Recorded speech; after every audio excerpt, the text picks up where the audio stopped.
morning to all. I am Prof.Manavalam. Today we are going to see yet another interesting topic in midwifery, that is biophysical profile. It is coming under Unit 3. It is a continuation of diagnostic procedure commonly they are executing during the time of antenatal period to know about the fetal well-being.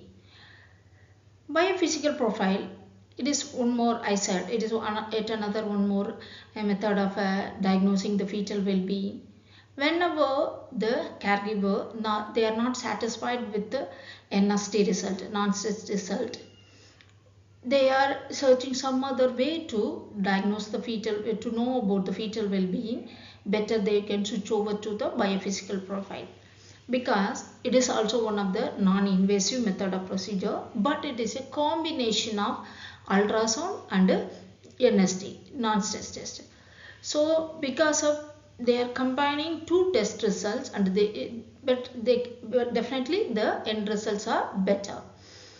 So in order to bring out the confirmation of the fetal well-being, they are switch over to the biophysical profile in later weeks of pregnancy.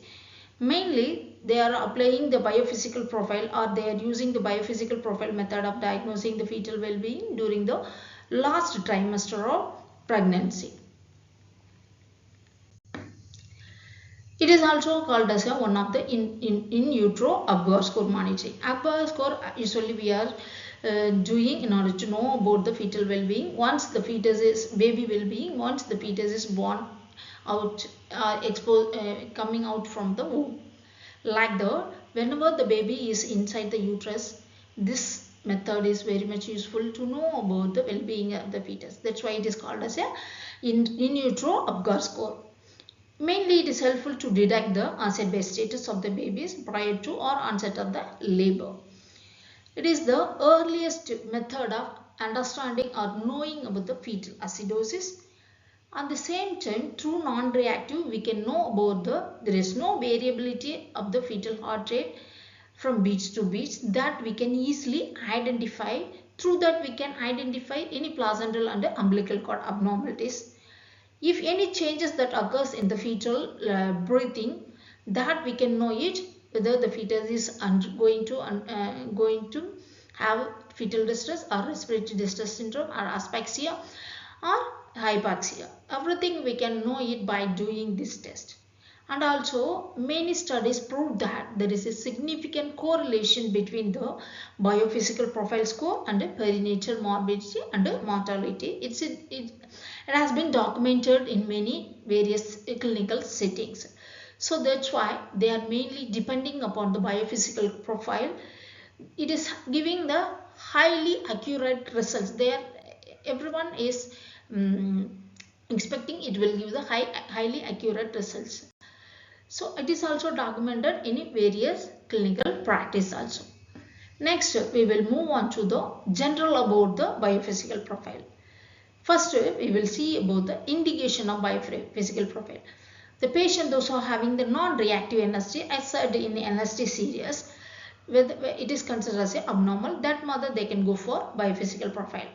And also, for some of the mother, they need further confirmation of the fetal well-being is decided, because their family history and the mother well-being is not that much good. Mother is having the maternal complication like hypertension or diabetes mellitus or obesity, whatever it may be, the complication, some of the maternal high risk factors, if she is possessing, means better they can go for biophysical profile. And also, it should not be performed before 24 weeks of pregnancy, because the fetal movement, it will be elicited mainly after the fetal spine integrity. It has happening after 28 weeks of pregnancy.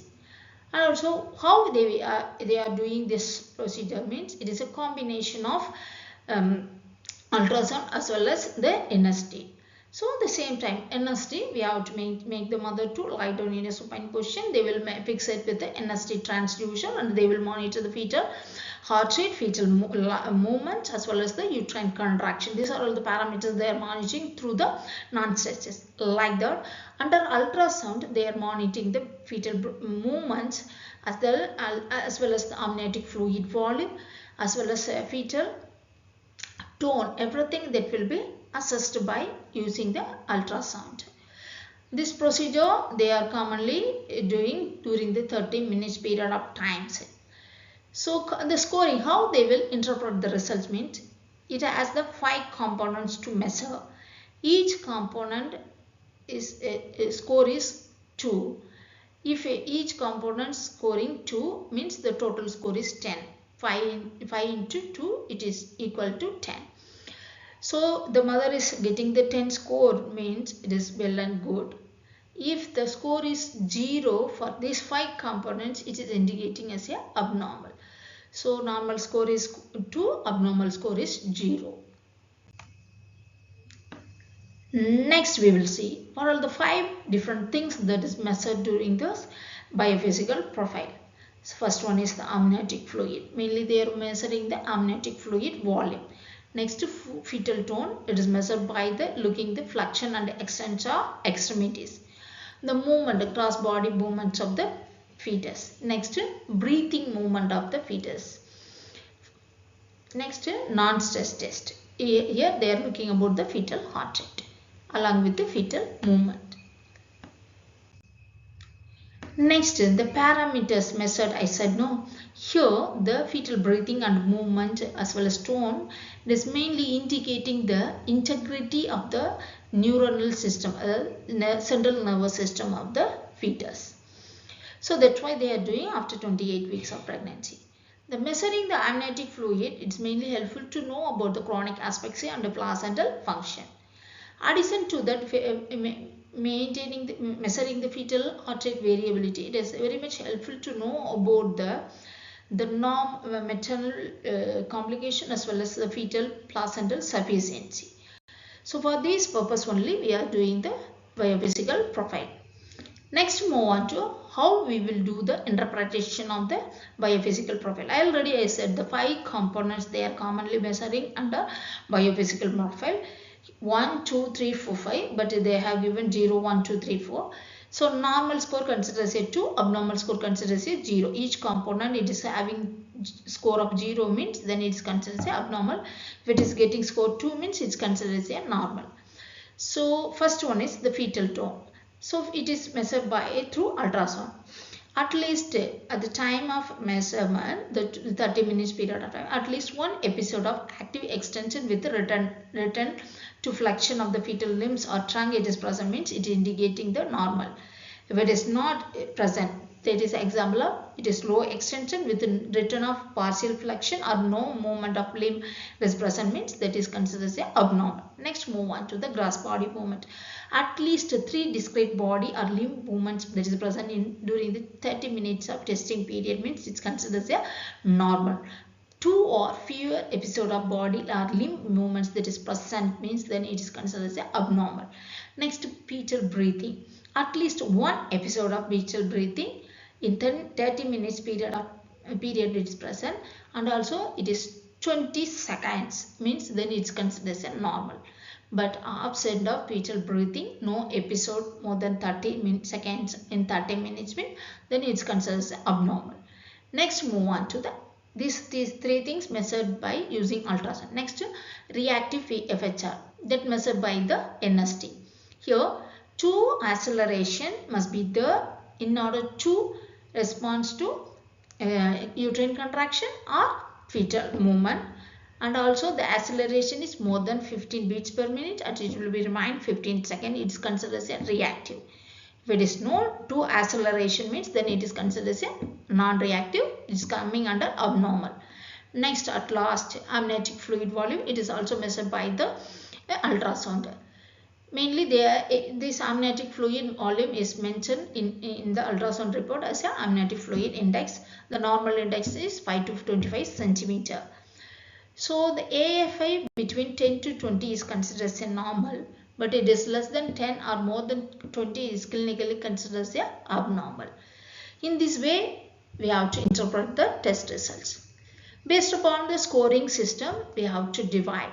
If the fetus is scoring 0 to 2 means it is considered as a strongly suspected chronic asphyxia. Asphyxia means it is nothing but the deprivation of oxygen and nutrients supply to the fetal major organs. That is called as asphyxia. So if the fetal scoring based upon the ultrasound and the NST, it is 0 to 2 means it is indicating strongly suspect to chronic asphyxia. Immediately, without regardless of gestational age, we have to deliver the baby, and we have to discuss with the pediatrician also about the baby's father status. Next, the baby is scoring 4 means it is suspect to chronic asphyxia. If the gestational age is more than 36 weeks means we can, if it is condition is favorable, means we can deliver the baby. But the gestation is less than 36 weeks means we have to continuously monitor. We have to make the mother to admit in the hospital, continuously monitor the fetus, and we have to repeat the biophysical profile every 4 hours. If we repeat every 4 hours, then if it is coming again the score of 4 means less than 4 means better we can deliver the baby. Next, if the score of 6 means it is coming under the category of suspect chronic asphyxia. But here if it is 36 weeks means we have to make sure that oligohydramnios is present or not. If it is oligohydramnios means less amniotic fluid volume means we have to consider mother to go for delivery. If it is less than 36 weeks, if it is more than 36, we have to do that. If it is less than 36, initiate the continuous fetal monitoring. We have to repeat the biophysical profile, and we have to wait until the fetus lung get matured. Next, move on to the 8 or until the fetus reach the term, that is 40 weeks. Next, move on to the 8. The score is means it's considered as a normal infant, low risk of chronic asphyxia. In this condition, we have to repeat the testing at weekly intervals is the primary method, and I repeat the test 2 weeks once weekly in case of diabetic method and non-reactive NST mother, and also if patient is more than 40 weeks of gestation or post-delivery post-term mother means and also vascular disease, the mother is having vascular disease means we have to repeat weekly twice the biophysical profile. Next, score is 10, considered as a normal infant. We no need of just we have to do as a normal repetition of the biophysical profile at a weekly intervals. So this is how we have to interpret the biophysical test results. Here the mother, those who are the fetus, those who are coming under the category of 8 to 10 is considered as a normal. If 4 to 6 considered as a suspect. If 0 to 2 considered as a strongly chronic asphyxia. So based upon the condition, necessary intervention should be taken to prevent the fetal loss and also to prevent the further complication to the fetus. So